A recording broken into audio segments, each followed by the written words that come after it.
everybody, this is Julie from Soulbridge Holistics, and I've been promising you that I would do a little bit more of a discussion about exactly what your aura is, and so I'd like to do that. So I'll probably create some diagrams to tell you a little bit more about what the aura is, but consider it to be a filtering system. The aura, as I described for grounding yourself and running your energy, is like a big glass bubble that starts over your head, goes on both sides of you, left and right, goes in front and behind you and under your feet, so that you feel like you are surrounded by a big glass bubble. You're like in a big glass egg. And that egg, that bubble, has a kind of, I want to say, it has like the intestinal wall, that it has a permeable membrane around it that allows energy to come in and go out. But it is a distinctly different energy field, and it is your energy. So the aura interacts with the chakras, and I described the chakra system earlier as being like a bunch of train stations linked to a train track that goes from your first chakra at the root, the base of the spine, to your, like the reproductive area where the ovaries would be, to your gut, which is the third chakra. The fourth chakra is your heart. The fifth chakra, your throat. The sixth chakra, your third eye. The seventh chakra, your crown, which connects to the cosmic energy and accesses information outside of your body. Those chakras are spinning. They're like spinning wheels, and they have color to them. They all have color. The color goes Roy G. Biv: red, orange, yellow, green, blue, indigo, violet. And they're spinning light. They're taking light in, they're spitting light out, they're interacting with your aura. Your thoughts, your emotions, your responses cause the chakras to either shrink down smaller or get larger. And when I was doing Reiki, and I also did chakra balancing and energy reading, I was working with Lama Pima, and we put people on like a flat massage table, and the Reiki practitioners stand in a circle around that person. But I work on my own. Sometimes I have people in the spiritual church, we'd have them sitting up in a chair, but normally I'd have them laying on the table. And I'd start by scanning the person's chakra. I would start with the first chakra and work my way up. And I could look at their situation, if this person is really scared, if they're having interpersonal communication issues, if they're worried a lot. I had a man once whose yellow chakra was so big. I said, you have a lot of worries right now. In fact, it's impacting your ability to feel, because it's leaking into your heart chakra, and we need to squeeze that thing down. So I'd literally try to squeeze it back down to the normal size and squeeze it out, because there's too much yellow. The guy is overreacting, he's overthinking, he's overprocessing. Turned out he was like a lawyer or an accountant or something, and he was responsible for some very important stuff. So yes, he was carrying that around with him, and it was impacting how he feels, his heart chakra energy. I had a lady whose green chakra was it was so big that it was impacting the throat chakra and the yellow chakra and the gut. And I said, we're not going to squeeze this green chakra down because it's oversized. And I said, it seems to me that there's trauma in this, that you're really big hearted, but it's kind of like bleeding hearted, and it shouldn't be this big. You have a lot of feelings, but when you keep your heart open like this and this big, you're extremely vulnerable to being used. You're just like an open book. Your need for attention or connection is so huge. There almost seems like there's trauma here. And as I'm describing this to her, she burst into tears. And she said, yeah, I just broke up with somebody. But this is the kind of person who I would describe in a psychological manner as having a codependent relationship, where they're too connected to the other person. They're losing their sense of their own boundaries. So that's why it was so big. She literally was losing her own boundaries. So the person with the green the yellow chakra, the third chakra, with the too much yellow, that person would end up trying to calm his stomach. And I can do that by adding blue to it to try and slow it down because it's spinning too fast. It's like too much energy in there. And also by literally visualizing a basket in front of me and scooping the excess yellow out and getting it out of that chakra, just like a person who's I guess bleeding internally, especially in their chest area. They stick a chest tube in there and drain the extra blood out. I was literally draining the extra yellow out. With this lady, I was draining the extra green out, trying to get that chakra back down to the right size. All of this is interacting with the aura. Okay, it's all interacting with the aura. So the aura outside the body will then start to show spots or weaknesses because whatever the chakras are doing are influencing the aura. Okay, and so you can see a disease manifesting. The definition of disease is dis-ease. So those spots that you can see in the aura, if I'm doing an aura, like just scanning the aura and balancing the aura, and I see those spots in there, I'm going to go to the chakra that's across from that area where I see it to find out what's happening with the chakra, because what's going on with the aura is going to be a disease soon that's manifesting into this area. What do you call it when she's got too much green? When the heart's working too hard. When there's too much going on there. Is she brokenhearted? Is she due for a heart attack? That's the same area now, isn't it? You have to ask yourself, what is the basis of a heart attack? By the way, I read the statistics and they said your average person's heart attack starts at 8 o'clock on Monday morning. So ask yourself what's been going on there. That person's been thinking and thinking all weekend. They're feeling heartbroken.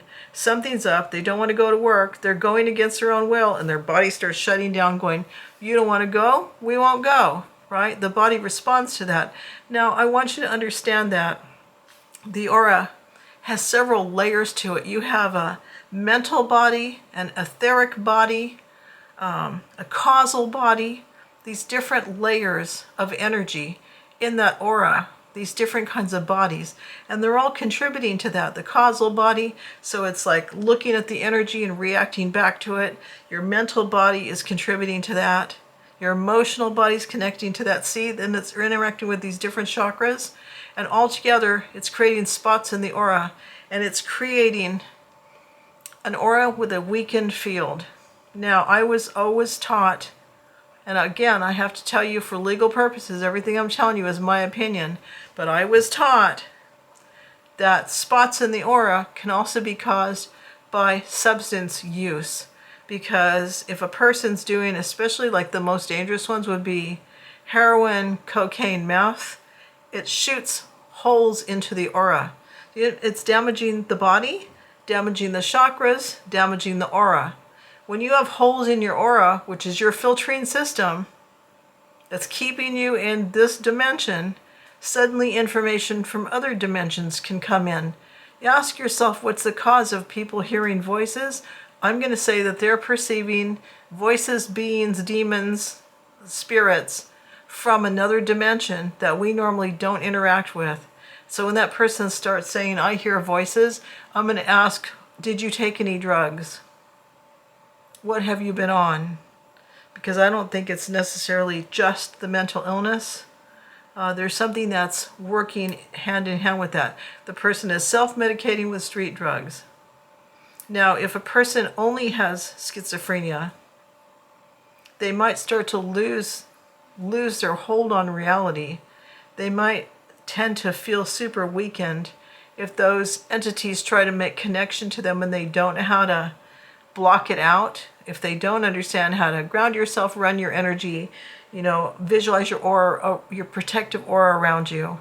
If you try and use drugs instead of learning how to manage your energy field, you do put yourself at risk for that kind of energy to attempt to communicate with you.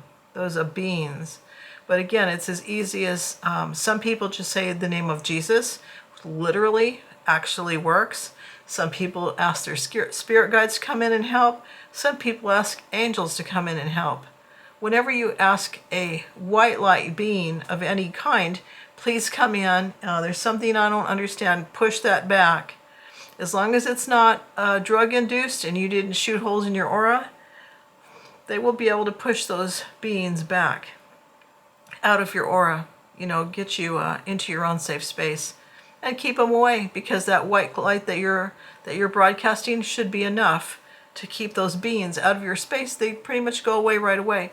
When you hear a high pitch coming, it might come on your left side or your right side. That's usually a spirit approaching. Sometimes they're just wandering through. Sometimes they're testing you. But I hear that high pitch. I go, okay, who are you? Spirit guides, please find out who that is. And if they're not somebody I want to interact with, push them back. And I listen for the sound to fade because it gets pushed back. This is a good exercise for people who hear high pitches and don't know what it is. Now you know what that is. What else can I say about the aura? It is a filtering system so that the things you're supposed to be perceiving in this life are the things that you're perceiving, okay?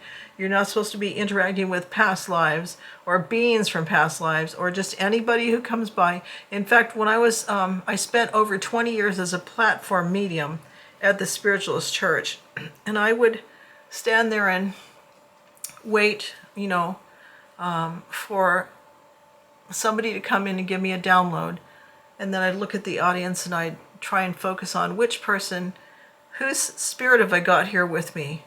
You know, I'm like talking to spirit guides and waiting to identify the person. I go, you right there, I have a reading for you. Would you like a reading? And they go, yes. And I go, I have a person through who says, coming in who says, you've got some kind of project going on in your ride right now. You're like building some kind of wall or a water feature, and you're going on a trip. Some things are changing for you so that you have time to take a trip. So you're going to be doing a trip in the next 3 months, and there's some changes coming up for you, and some money related issues too. So I would give a reading like that. And while I'm talking to this person, their spirit guide's giving me information. Now, I normally don't have a lot of relatives come through, occasionally, very occasionally, but for me, that's not who usually I connect with. I connect with their spirit guides. There was a lady that used to give readings, and her symbol was a bicycle, so that's what she'd always start with. She'd go, for you, I see a red bicycle, and then she'd interpret what that energy means. And what she's really doing is using that symbol to connect with the red chakra, right? So she sees a color come up, and she starts interpreting, what does that color mean? Your issue is with that chakra, right? So she would see this like, you have a green bicycle, and then she'd start going, okay, green. So she's focusing on the green chakra, bringing information in. That person was giving all the health and wellness and body related information.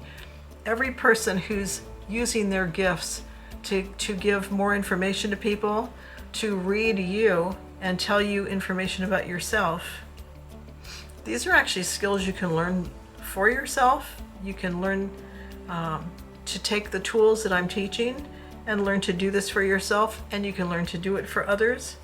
It takes a practice. For me, it's been decades and decades of practice, but every path begins with the first step.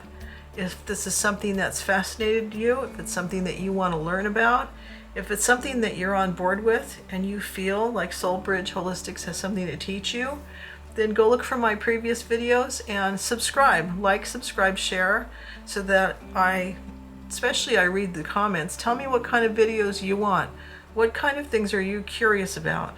I can give you my take on them, and I can give you my perspective on them. And that should be valuable as much as you're valuable, because as individuals, everybody on this planet is equally valuable in God's eyes. Okay, so I leave you with this beautiful message, and thank you, luminous beings, and I'll see you again in the next video.